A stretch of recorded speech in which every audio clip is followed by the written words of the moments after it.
आयोजक थे रोजगार डेवलपर्स। नमस्कार, पल्स 24 न्यूज देख रहे हैं आप और मैं हूं आपके साथ आफरीन बानो। वक्त तो चला है न्यूज बुलेटिन का, लेकिन उससे पहले एक नजर इस वक्त की हेडलाइंस पर।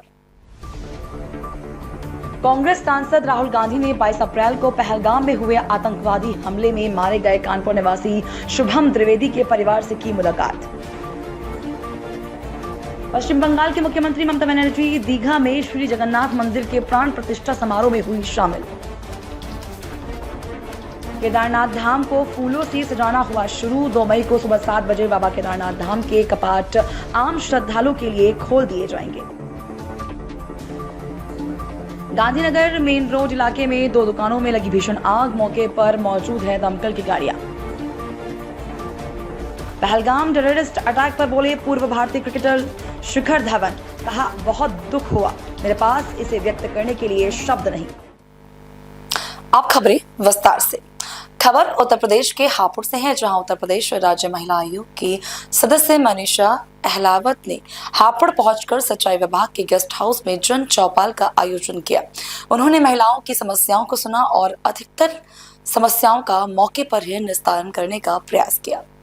15 से 20 प्रकरण आज आए हैं, तो हर तरह की समस्याएं, ज़्यादातर घरेलू हिंसा, मारपीट की यही होती है। एक समस्या ये आई है तो उसको हमने एसएसपी को रेफर करा है और मैंने सीओ मवाना का नंबर भी लिया है, मैं खुद भी बात करूँगी। तो मैम आप देखिए, जो लोग हमारी देश की सेवा कर रहे हैं, बिल्कुल मैं समझ सकती फैमिली के हूँ। साथ अगर ऐसा हो रहा है नहीं, किसी के भी साथ ऐसा नहीं होना चाहिए, खासकर जब महिला एक थाने में जाती है तो और वहीं उसकी सुनवाई ना हो और बल्कि मारपीट हो जाए, तो इसमें तो बहुत ज़्यादा एक विश्वास उठ जाता है कि हम फिर कहाँ जाएंगे। मैम महिलाओं के लिए आप क्या संदेश देना चाहेंगे? देखिए, महिलाओं के लिए संदेश ये है कि हमारे देश में कानून महिलाओं के लिए बहुत अच्छे बने हुए हैं, और लेकिन जो समस्याएं हम देख रहे हैं अपने आसपास वो ज़्यादातर सामाजिक समस्या है, तो इसमें कई बार कानून में भी हल नहीं होते हैं।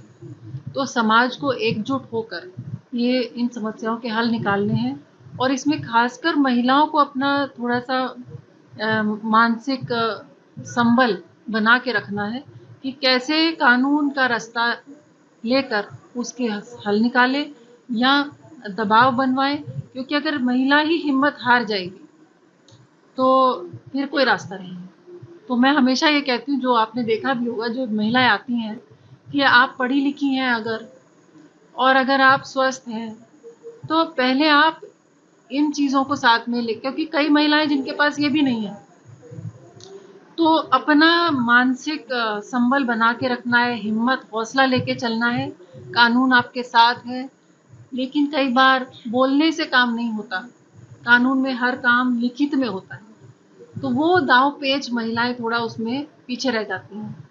और मैंने देखा है पुरुष उसमें वो घर में रह रही है और वो कोर्ट में मुकदमा भी डाल देते हैं, उन्हें पता भी नहीं लगता। तो महिलाओं को थोड़ा इसमें सीखना होगा, और पढ़ी लिखी हैं, मोबाइल भी चला रही हैं, तो थोड़ा सा जागरूकता अपनी भी बढ़ाएं कानून के बारे में। भारतीय न्याय संहिता में कौन कौन से कानून उनके पक्ष में है, उसमें क्या प्रूफ, क्या साक्ष्य चाहिए होते हैं। कई बार साक्ष्य ही नहीं होते, आप बोल रही हैं कि ऐसा किया है पर साक्ष्य आपने रखा नहीं। हर चीज़ रिकॉर्ड करते हैं, रील बनाते हैं, तो इनके भी साक्ष्य बनाने शुरू करें, और अच्छा केस, मजबूत केस लेकर बढ़िया वकील के साथ जब आप कोर्ट में जाती। आइए बढ़ते हैं अगली खबर की ओर। खबर तो प्रदेश के सहारनपुर जिले से है, जहां देवबंद विधानसभा के गांव जड़ोदा जट के समीप हुए बड़े विस्फोट में 3 युवकों की दर्दनाक मौत हो गई। मृतक के परिजनों का आरोप है कि फैक्ट्री संचालक ने ही तीनों युवकों को साजिश के तहत मारा है। पल्स 24 की टीम ने ग्राउंड जीरो पर जाकर मृतक विकास कश्यप के परिजनों से मुलाकात कर सच्चाई को जानने की कोशिश की।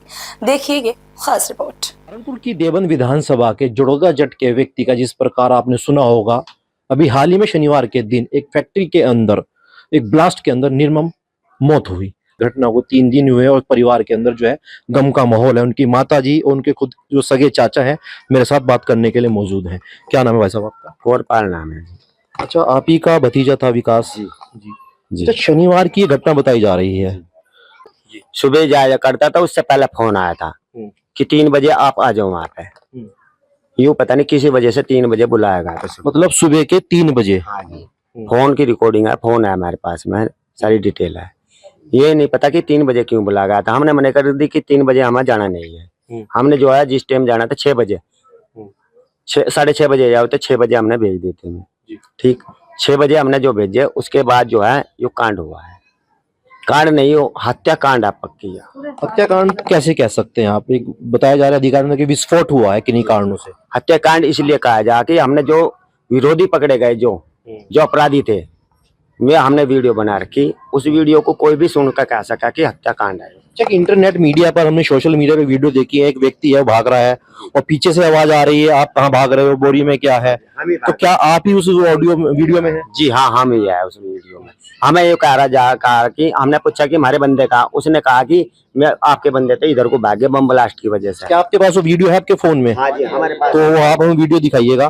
तो हमारे चैनल के माध्यम से हम आपको वीडियो दिखाएंगे कि उस वीडियो में किस प्रकार जो फैक्ट्री का संचालक, इनका नाम नफीस शायद है, नफीस है, तो आप देख सकते हैं। और ये वीडियो पिछले लगातार 3 दिन से वायरल हो रही है। चलो आ चलो फैक्ट्री में क्यों तो पुलिस वाले तो पुलिस वालों से हमारे जो है बात हो रही है। हाँ होगी। अच्छा, ये लोकेशन कहाँ की? अंडरपास जो दिखाई दे रहा है ये कहाँ का है? अंडरपास के है जी, जो रेलवे लाइन है उसके अंडरपास के है जी। उसके जो नीचे थी टाटा, वो क्या, बोलेरो पिकअप, उसके नीचे खड़ी हुई थी। जो ये फैक्ट्री मालिक है उसमें जो उनके जो छोटे छोटे मांस के टुकड़े थे उसमें कट्टों में भरी गई है। और जब हमने इन्हें पकड़े तो एक तो इसका लड़का है, एक वो मैजिक वाला है, उसका नाम है, क्या नाम था भाई? उसका नाम था अरुण था, लड़का मैजिक वाला। हाँ जी। अच्छा, आपने मौके पर जब आप उनको रोकने का प्रयास किया, हाँ जी, तो क्या वो भाग रहे थे या फिर आपने बोरी खुलवा कर देखा उसके अंदर क्या था? देखो जी, बोरी ले रहे थे, मैं मांस तीनों जने तीन कट्टे लेकर भाग रहे थे उस टाइम पे। उस टाइम पहले तो 2 कट्टे में गिर चुके थे मैजिक में। भागने की क्या वजह मानते हैं? अपने आप को बचाना चाह रहे थे या फिर कुछ उनके मन के अंदर? उसने जो है कांड किया और वो जो है सबूत लुकाने की कोशिश कर रहे थे। मांस भर का जो सबूत मिटाना चाह रहे थे। हालांकि स्थानीय पुलिस ने तो उनको अब जेल भेज दिया गया है। अब कैसी कुछ कार्रवाई चाहते हैं आप शासन प्रशासन से? अजी शासन से हम ये पर चाहते हैं कि उन्हें कड़े से कड़ा सजा मिले। और जो है जो 2 अपराधी भागे हुए, एक तो गाड़ी वाला, एक उसका लड़का, उन्हें भी सजा मिलनी चाहिए, मैं भी उठने चाहिए। मौके पर आपके गांव के मंत्री भी हैं ब्रजेश जी, आप ही के गांव के रहने वाले हैं। किस तरह का आश्वासन दिया आपको मंत्री जी? मंत्री जी ने ये कहा था जी मैं भी उन पर कार्रवाई होगी, मैं भी उठाएंगे। अब तक उठे नहीं है जी। चलिए, हमने आपको दिखाया, ये उस मृतक विकास के चाचा थे। उनकी माता से बात कर लेते हैं, हालांकि बात करने की स्थिति में नहीं है। क्या नाम है आपका माता जी? हालांकि हमने अभी जो है बात करने की कोशिश की, बात नहीं किया जा रहा है। और हम दिखा सकते हैं मृतक विकास की ये फोटो है, तकरीबन उम्र उनकी 22 वर्ष थी।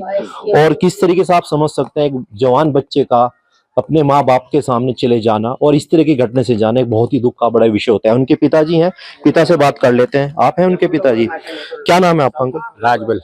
अच्छा, क्या मानते हैं पूरी घटना के पीछे की वजह? जैसे आपके भाई बता रहे हैं कि उनको एक दिन पहले फोन आया कि आपको 3 बजे आना है, तो क्या पहले भी इस तरह रात में कभी इमरजेंसी में काम करने गए हो आपके बेटे? ना रात में गए, सुबह बोले, फिर सुबह भेजे मैंने 6 बजे।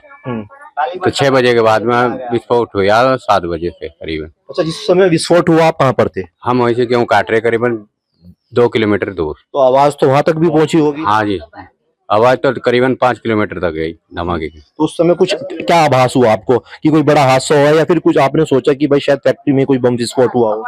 बम का हादसा है जी, बहुत तगड़ा। हमने एकदम गेहूँ काटते हुए भाग लिए बस जंगल में से ही। तो आपने विस्फोट की आवाज सुनकर ही उस फैक्ट्री तक पहुंचे आप? और फैक्ट्री के बाद में हम जब गए तो उसके लड़के ने लात मार कर उसमें पैर में और उसमें कबाड़ में फेंक दिया। मैंने वो पहचान लिया, कहने लगे मेरे बच्चे का है वो मतलब पैर जी।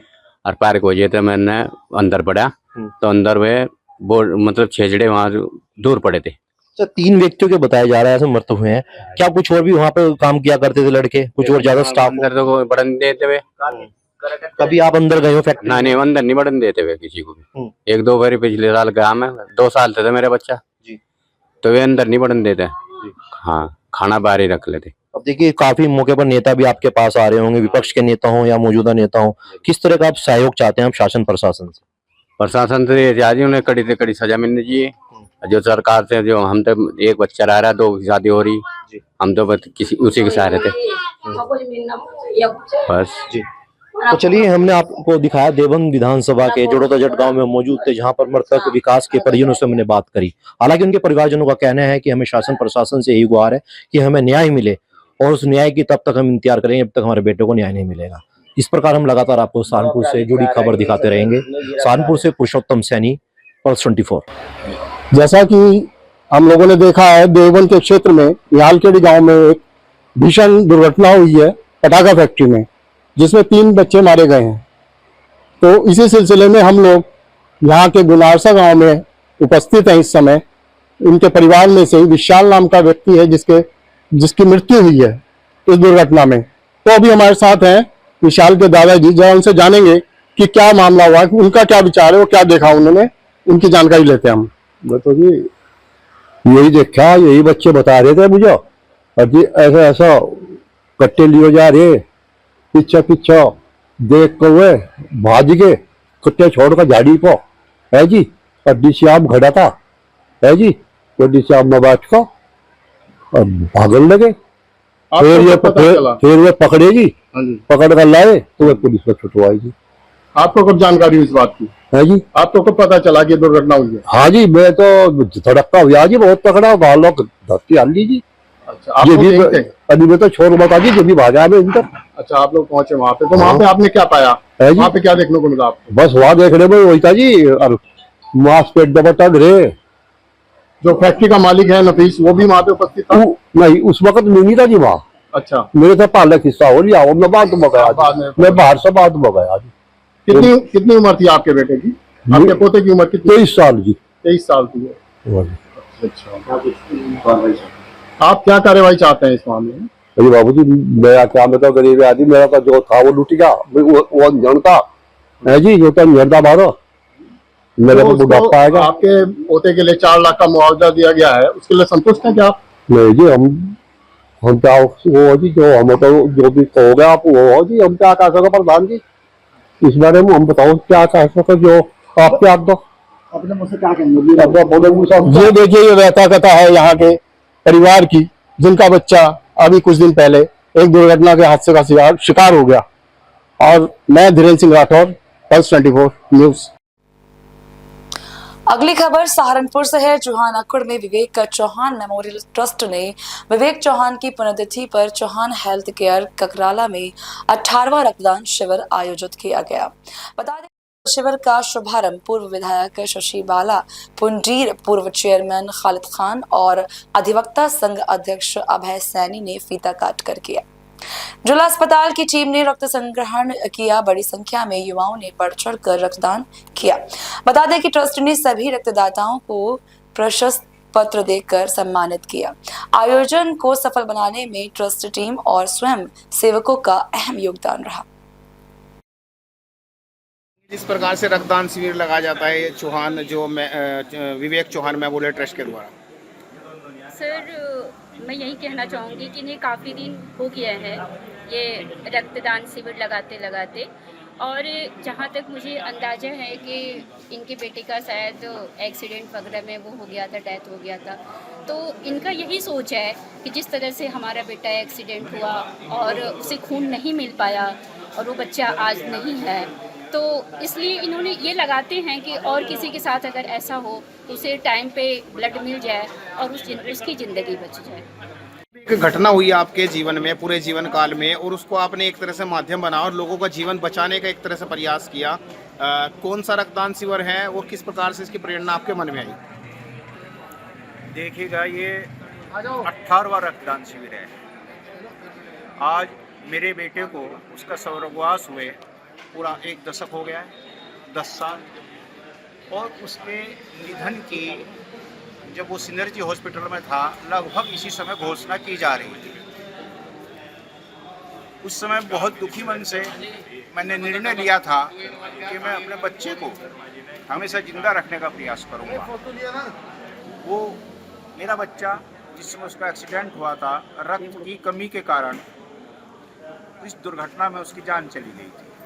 मैंने प्रण लिया था कि मैं अब जितना भी हो सकेगा लोगों को रक्त के माध्यम से मदद करूंगा और उनके जीवन को बचाने का प्रयास करूंगा। इसी सिलसिले में सन 2015 8 अक्टूबर को अपने बेटे के जन्मदिन पर मैंने पहला रक्तदान शिविर लगाया था। 8 अक्टूबर को हमेशा मैं रक्तदान शिविर लगाता हूँ, वह जन्मदिन है, और 30 अप्रैल उसकी पुण्यतिथि है। आज भी 30 अप्रैल है, 10 साल हो गए हैं, और ये आज 18वां रक्तदान शिविर है। 2 रक्तदान शिविर बीच में कोरोना काल में हम नहीं लगा पाए थे, तो अपने बच्चे को अमर करने के लिए और मानवता की सेवा करने के लिए मैंने इस मुहिम को शुरू किया, और मुझे बहुत सारे लोगों का इसमें साथ भी मिला, उन्होंने मेरा साहस भी बढ़ाया, और ये मुहिम आज भी जारी है। खान साहब आपके खास मित्र भी माने जाते हैं चौहान साहब, उन्होंने एक तरह से रक्तदान के लिए एक तरह से जिस प्रकार की एक कार्यक्रम चला रखा है, और एक उन्होंने किया कि अब हेलमेट और ऐसी चीज़ें ना दी जाएं, क्या कहना चाहेंगे? चौहान भाई के साथ जो हादसा हुआ था, ऐसा मैं लोग बात से टूट जाता है, मेरी उन्होंने हिम्मत दिखाई, और उस बच्चे की याद में ये हर 6 महीने में रक्तदान शिविर लगाते हैं। और रक्तदान जो है बहुत बड़ा दान है, ये जीवन देता है इंसान दूसरों को जब जरूरत पड़ती है, और बहुत बड़ा कार्य कर रहे हैं, और अपने इस तरह से एकदम बच्चे की याद में जो कार्य कर रखा है उन्होंने, ये सराहनीय है।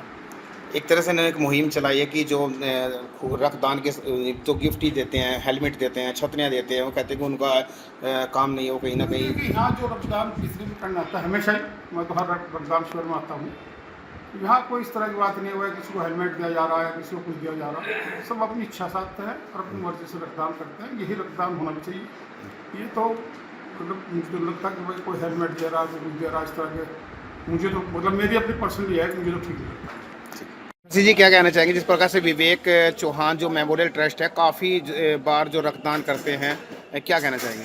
विवेक का असामयिक हवाले बीच से जाना बहुत दुखद घटना थी, लेकिन देवेंद्र चौहान जी ने, इनके साथियों ने जिस तरह से उसको अमर किया है, हर साल कितने लोगों की जान बचाने के लिए रक्तदान शिविर करवाते हैं, ये अपने आप में एक बहुत अच्छी घटना है, ये बहुत अच्छा काम है। भगवान उसकी शांति दे, उसकी आत्मा को, उसके लिए दिया हुआ खून गरीब लोगों के काम आए, लोगों की जान बचाए, बस मैं यही कहती हूँ। हर साल ये कार्यक्रम चलता रहे, इसकी शुभकामनाएं। फिलहाल न्यूज बुलेटिन में मेरे साथ बस इतना ही। देश और दुनिया की तमाम बड़ी खबरों से जुड़े रहने के लिए देखते रहिए पास 24 न्यूज। नमस्कार। इस प्रोग्राम के प्रायोजक थे रोजगार डेवलपर्स।